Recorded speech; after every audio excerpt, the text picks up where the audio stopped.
साइकोस channel. और आज मैं आपसे बहुत ही इंटरेस्टिंग टॉपिक डिस्कस करना चाहूँगी, ये कि देखिए नेगेटिव इमोशंस भी हमारे लिए फ़ायदेमंद हो सकते हैं। अब कैसे? अब सबसे पहले ये जानते हैं कि नेगेटिव इमोशंस होते क्या हैं। तो देखिए नेगेटिव इमोशंस वो इमोशंस होते हैं कि जिससे हमें सैड फील होता है, बहुत मिजरेबल फील होता है, और बहुत सारी चीज़ हमारी जो डेली लाइफ में है ना उसका इफेक्ट पड़ता है। तो ये होते हैं नेगेटिव इमोशंस। तो हम बहुत मतलब हम अपने बारे में अपने आप को कई बार हेट करने लगते हैं, कई बार अपने आप से हम अच्छा नहीं फील करते, कई बार हम खुद को नापसंद करने लगते हैं, कई बार हम दूसरों को नापसंद करने लगते हैं। तो बेसिकली ये होती है नेगेटिव फीलिंग। और देखिए नेगेटिव इमोशंस, सबसे पहले ये भी चीज़ है कि नेगेटिव इमोशंस आते कहाँ से हैं। तो नेगेटिव इमोशंस देखिए ओरिजिनेट कहाँ से होते हैं, हमारे थॉट से। देखिए मानिए थॉट कभी भी कोई नेगेटिव या पॉजिटिव नहीं होता, थॉट न्यूट्रल होता है। मान लीजिए कि थॉट क्या, हमारी सोच। कोई भी एक मन में थॉट आया, ना वो पॉजिटिव है ना वो नेगेटिव है, वो हम उसे पॉजिटिव और नेगेटिव बनाते हैं। एक थॉट आया हमारे माइंड में, हमारे माइंड ने उसे प्रोसेस किया, हमने उसको इमोशन दे दिया।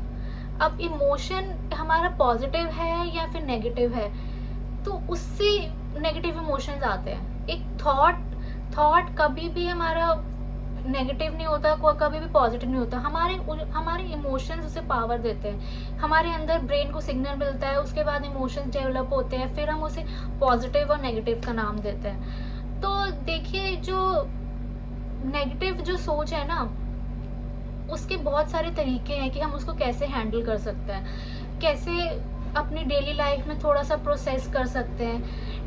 देखिए इमोशंस आना कोई बुरी बात नहीं है, नेगेटिव इमोशंस भी हमारी लाइफ का पार्ट है, हम भी इंसान हैं। तो देखिए सबसे पहले मैं कुछ स्टेप्स शेयर करना चाहूँगी कि नेगेटिव इमोशंस को हम काम डाउन कैसे कर सकते हैं, हम कम कैसे कर सकते हैं।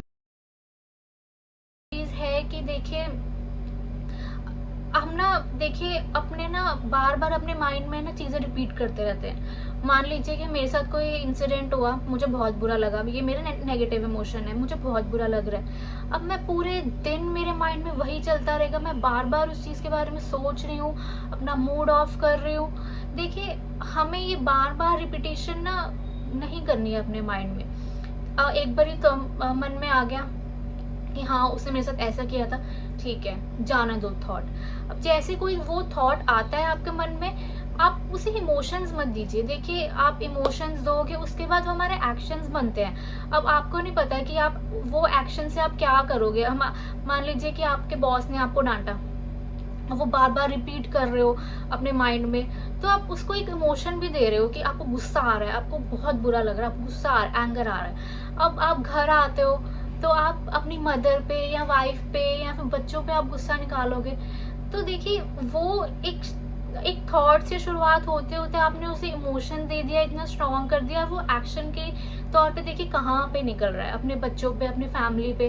तो इसलिए ना अब माइंड में ना बार बार रिपीट नहीं करनी चीजें। देखिए एक बार थॉट आ गया, आने दो, बस ऑब्जर्व करो, उसको पावर मत दीजिए। और अगर 3-4 बार थॉट आते तो आने दो, बट आप फोर्सफुली देखिए आप उसे रोक भी नहीं सकते। तो ऐसा बस आप बस ऑब्जर्व कीजिए। हम बोलते हैं जब भी कोई नेगेटिव फीलिंग आए, नेगेटिव थॉट आए, हम बोलते हैं कि आप बस आप ऑब्जर्व करो, ना उसे आप नेगेटिव का पावर देनी, ना उसे आप पॉजिटिव की पावर दो, बस ऑब्जर्व करो। तो धीरे धीरे आपने अपने आप ही उस चीज़ का इफेक्ट खत्म हो जाएगा। और दूसरी ये चीज़ है कि देखिए रिलैक्स करो। रिलैक्स इन द सेंस कि अपना जैसे जो चीज़ करनी आपको अच्छी लगती है, जर्नलिंग करो, राइटिंग करो, रीड करो, बाहर अपने दोस्तों से मिलो, घूमने जाओ। तो इससे भी आप बार बार ना चीज़ें आपके माइंड में रिपीट नहीं होंगी। और देखिए इसके साथ साथ एक और इम्पॉर्टेंट चीज़ मैं बोलती हूँ। देखिए मैं एक टैरो लाइफ कोच हूँ, टैरो लाइफ कोच, साथ में न्यूमरोलॉजिस्ट, साथ में एक हीलर भी हूँ, क्रिस्टल हीलिंग, चक्रा हीलिंग, और भी चीज़ें मैंने कर रखी हैं। तो देखिए ये टिप्स जो इनके अंदर घुस के, इनके अंदर ये सब चीज़ें सीख के मुझे एक चीज़ समझ में आई है कि जब तक आप अंदर से हील नहीं होगे ना, तो आप क्या करते हो, ये सब चीज़ें करके ना अपने आप को डिस्ट्रैक्ट कर देते हो। तो इसलिए मैंने कहा कि आपको जब थॉट आए, कई बार क्या होता है हम इन चीज़ों को दबा देते हैं अपने अंदर। मान लीजिए आपको एक उम, बहुत नेगेटिव थॉट आया, किसी चीज़ का बहुत ज़्यादा बुरा लगा, नेगेटिव थॉट आया, एंगर आ रहा है, तो आप उसको अपने फ्रेंड से आप उसको इग्नोर करते हो। आप अपने फ्रेंड से बात कर ली, या टीवी देख लिया, या नेटफ्लिक्स पे सीरीज देख ली। तो आप क्या करते हो कि आप ना उस थॉट को ना अपने अंदर दबा रहे हो दूसरे एक्शंस करके। तो हीलिंग देखिए, जब तक आप उस चीज़ को हील नहीं करोगे अंदर से, तो आप प्रॉपरली वो चीज़ ना बाहर आएगी दोबारा से। आपको कुछ दिनों बाद या कुछ महीनों बाद फिर से वो चीज़ आपके अंदर वो चीज़ आएगी कि अच्छा इसने मेरे साथ ऐसा किया था, फिर आपको गुस्सा, एंगर। तो बेसिकली हील करना हमें अपने आप को बहुत ज़रूरी है। और हील करने के लिए जो मैंने पहले आपको बताया कि देखिए, जब भी थॉट आए, आने दो, कोई उसे इमोशन मत दो, ना पॉजिटिव इमोशन दो ना नेगेटिव इमोशन दो। बस आपको एक इंसिडेंट याद आया जब आपके साथ बुरा हुआ, तो बस ऑब्जर्व करो। ना आप उसको ज़्यादा देर तक उसको सोच सोच के आप उसको एंगर में कन्वर्ट करोगे, ना डिप्रेशन में कन्वर्ट करोगे। बस आने दो, और वो खुद ब खुद धीरे धीरे थॉट्स आपके चले जाएंगे। और देखिए, एक और चीज़ है कि जब भी आपके साथ कोई इंसिडेंट हो, आप कुछ नहीं कर सकते, बोलो इट्स ओके, इट्स ओके। आप अपने आप को इतना ज़्यादा हर्ट मत कीजिए कि वो चीज़ मैंने ये चीज़ क्यों नहीं करी या वो चीज़ क्यों नहीं करी। आप मानो कि ठीक है, ये मेरे अंदर फीलिंग आ रही है, ठीक है, अब क्या कर सकते हैं कि आगे ये जो मैं अपने जो गुस्सा, जो मेरा मुझे सैडनेस वाली फीलिंग या इतना बुरा जो लग रहा है, मैं इसको हटाने के लिए मैं क्या कर सकता हूँ। आप फाइंड आउट कीजिए कि आप ऐसी कौन सी चीज़ें करें कि आपका ये जो फीलिंग है वो कम हो और फिर धीरे धीरे चली भी जाएगी। और देखिए, हमें ना एक और अगला स्टेप है कि देखिए, पास्ट में हमें नहीं रहना, हमें चीज़ें लेट गो करनी है, चीज़ों को माफ़ कर देना है। देखिए, मैं मानती हूँ कि लोग हमें बहुत कुछ बोल देते हैं, बहुत बुरा बुरा बोल देते हैं, हमारे बॉस या फिर हमारे पेरेंट्स, कई बार उनकी बातें बुरी लग जाती हैं, या फ्रेंड्स की बातें बुरी लग जाती हैं। तो देखिए, आप लेट गो करना सीखिए कि जाने दो। आप देखिए, और ना और ये सोचिए कि बस आप उस चीज़ को कुछ अब कर नहीं सकते, वो चीज़ हो गई है पास्ट में, अब आपने फ्यूचर का देखना है। और देखिए, अगला स्टेप मैं कहूँगी कि देखिए, जो भी आपके साथ हुआ, आप उससे सीखो, लर्न करो, अपने बारे में सीखो कि ऐसी क्या चीज़ें होने से, या फिर आप ऐसा क्या करते हो, या फिर ऐसी क्या सिचुएशंस आती हैं कि जिससे आपके अंदर नेगेटिव इमोशन आता है, आपको गुस्सा आता है, एंगर आता है, जेलसी फील होती है, या फिर कुछ कोई भी नेगेटिव इमोशन आता है। आप खुद के अंदर झांको कि आप ऐसा क्या कर सकते हो कि अगली सिचुएशन में वही सेम सिचुएशन आए तो मैं आपको अपने आप को कैसे कंट्रोल करूं। आप पहले से रेडी रहो, अपने आप को रेडी करो कि इस सिचुएशन, अगर ऐसी सिचुएशन आएगी तो मैं कैसे रिएक्ट करूंगा। मान लीजिए कोई गाड़ी वाले ने, आप स्कूटी पे हो, कोई गाड़ी वाले ने आपको थप्पड़ मार दिया, तो उस टाइम कितना गुस्सा आएगा आपको। तो आप नेक्स्ट टाइम, अगर आपने उसको जाने दिया, कुछ नहीं बोला, ठीक है, आपकी मर्जी है, आपने रिएक्ट करा नहीं करा, देखिए, अब आप नेक्स्ट टाइम ऐसा सोचो कि अगली बार मैं ऐसे क्या एक्शंस करूं, अगर सेम सिचुएशन आए तो मुझे क्या करना चाहिए, कि मैं उसका चीज़ का क्या रिएक्शन करूं कि मुझे इतना बुरा भी फील ना हो और मैं थोड़ा एम्पावर्ड भी फील करूं। तो आपको ना एडवांस में वो सिचुएशन के लिए अपने आप को रेडी करना है। और बाकी ये बहुत ही अलग टॉपिक है कि अगर तो वो आपको थप्पड़ मारेगा तो आप भी थप्पड़ मार दोगे तो आप एक जैसे होगे, ये एक डिफरेंट टॉपिक है। जस्ट अभी के लिए यहाँ पर स्टिक करते हैं कि आपको किसी भी सिचुएशन के लिए, नेगेटिव सिचुएशन के लिए आपको पहले प्रिपेयर होना है। और अब आते हैं कि नेगेटिव इमोशंस आपके लिए, आपकी लाइफ में अच्छे भी हो सकते हैं। तो देखिए, मेरे लिए जब मैंने ये चीज़ जानी तो मेरे लिए बहुत इंटरेस्टिंग चीज़ थी। और मैं बहुत ही एक अच्छा आर्टिकल इंटरनेट पे पढ़ रही थी, मैं शायद नाम भूल गई हूँ, बट बहुत ही अच्छा आर्टिकल था और उसमें बहुत अच्छी नेगेटिव इमोशंस के बारे में बहुत चीज़ें लिखी हुई थी कि वो भी आपकी लाइफ में कैसे कंट्रीब्यूट करता है, कि आपकी लाइफ को बेहतर बनाता है। मान लीजिए, नेगेटिव इमोशंस क्या है, एक सबसे पहले कोई भी अगर कोई भी एंगर या फिर ग्रीफ या फिर डिप्रेशन के जो शुरुआत पॉइंट होता है ना, सैडनेस, हम सैडनेस को भी ना एक नेगेटिव इमोशंस की तरह लेते हैं। हम सैडनेस को मानते हैं कि ये बहुत ही अननेसेसरी थिंग है, ये हमें बिल्कुल नहीं चाहिए, हमारी लाइफ में होनी नहीं चाहिए। एक नॉर्मल इंसान तो यही सोचेगा ना कि मैं हमेशा खुश रहूं, हमेशा हंसता खेलता रहूं। देखिए, सैडनेस भी हमारी लाइफ में बहुत इंपॉर्टेंट इमोशन है। जैसे सारे इंपॉर्टेंट इमोशन होते हैं, जैसे लव, हैप्पीनेस, वैसे ही सैडनेस भी एक इम्पॉर्टेंट इमोशन है। अब कैसे? देखिए, सैडनेस ना हमें खुद में इंट्रोस्पेक्ट, खुद से बातें करने को बोलता है।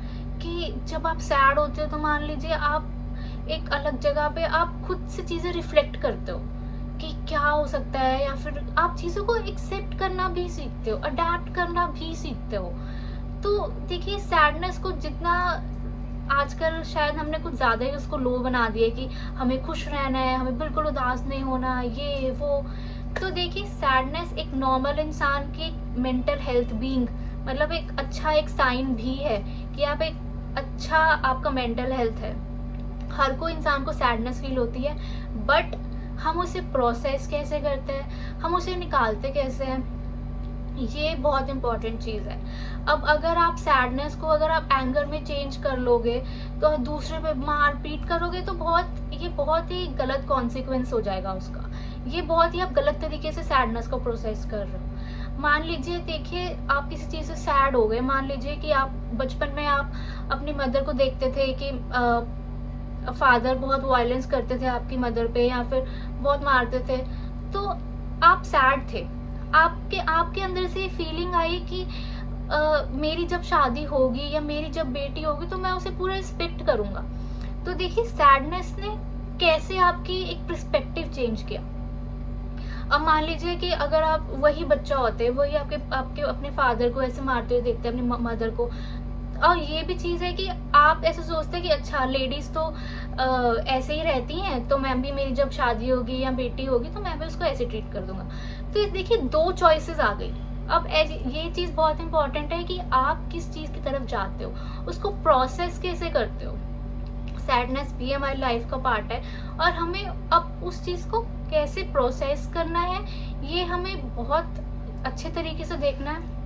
देखिए, कितनी अच्छी बात है कि वही बच्चा, अगर आप वही सही तरीके से यूज़ करता है, सैडनेस को अडेप्ट करता है, एक्सेप्ट करता है, तो वो अपनी आने वाली जनरेशन को देखिए कितना अच्छा मैसेज देगा कि मैं एक मेल पर्सन भी एक ऐसा हो सकता है। मान लीजिए कि आप एनिमल लवर हो, आपने क्रुएलिटी देखी, आप सैड हो गए, तो आप स्टेप लोगे, आप इंट्रोस्पेक्ट करोगे कि मैं कैसे उनकी हेल्प कर सकता हूँ, कि कैसे मैं उनके लिए अच्छी वेलबींग बना सकता हूँ, कैसे उनको रेस्क्यू कर सकता हूँ। देखिए, वही सैडनेस ने जिसको हम नेगेटिव इमोशन मानते हैं, तो उसी ने आपका पर्पस कैसे ड्रिवन किया कि मुझे एनिमल्स की सेवा करनी है, मुझे एनिमल्स को बचाना है। तो देखिए, सैडनेस इतनी बुरी भी चीज़ नहीं है जब तक आप उसे अच्छे से प्रोसेस करोगे।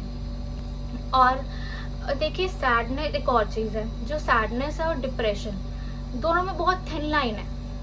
डिप्रेशन बहुत ही एक्सट्रीम फॉर्म होती है सैडनेस की।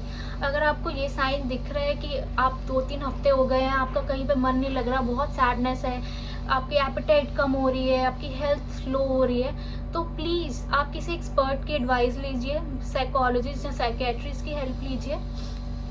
और देखिए, सबसे अच्छा तरीका सैडनेस को, जब हम सैड होते हैं तो उसको दूर करने का क्या है? किसी दूसरे इंसान की हेल्प करना। तो मुझे ये चीज़ बहुत ही अच्छी लगी कि यस, एक्चुअली में जब हम दूसरे इंसान की हेल्प करते हैं, जब हम दूसरे इंसान की मदद करते हैं, तो हमें कितना अच्छा फील होता है, हमें कितना अपलिफ्टिंग फील होता है। मान लीजिए कि सेम सिचुएशन से आप गुजरे हो, सेम सिचुएशन से आप दूसरे इंसान को गुजरते हुए देख रहे हो, तो आप उसकी हेल्प कीजिए कि कैसे आप उस चीज़ से बाहर आए हो। तो देखिए, अपनी लाइफ में जो, अगर हमें कभी भी सैडनेस फील हो, तो किसी और की लाइफ अपलिफ्ट करनी है, किसी और को एम्पावर करना है, तो सबसे अच्छा तरीका ये है एक सैडनेस को दूर करने का। और मैंने कुछ टाइम पहले, मुझे याद है कि मैंने एक मूवी देखी थी डिज्नी की, तो उस मूवी का नाम इनसाइड आउट है। इनसाइड आउट में कितना अच्छे से पोर्ट्रे किया हुआ सैडनेस को। मैं आपको वो मूवी रिकमेंड करना चाहूँगी, क्योंकि मुझे वो एक पहली मूवी थी जिसने मेरे पर्सपेक्टिव चेंज किया सैडनेस को लेके। मैं भी पहले नॉर्मल ऐसे ही सोचती थी कि हाँ भाई, हमेशा एक अच्छा इंसान वही होता है जो हमेशा खुश रहे, हंसता खेलता रहे, मुझे खुश रहना है, हमेशा खुश रहना है। तो उस मूवी ने मेरा सैडनेस को लेके पर्सपेक्टिव चेंज किया। अगर आपको टाइम मिले तो प्लीज़ वो मूवी देखना। मुझे भी उससे कुछ चीज़ें सीखने को मिली, तो ऑब्वियसली मैं हो सकता है कि आपको भी कुछ सीखने को मिले। तो ये था मेरा पर्सपेक्टिव नेगेटिव इमोशंस को लेके। अगर आपको ये वीडियो पसंद आए तो प्लीज़ लाइक कीजिए, सब्सक्राइब कीजिए, and thank you so much. Bye.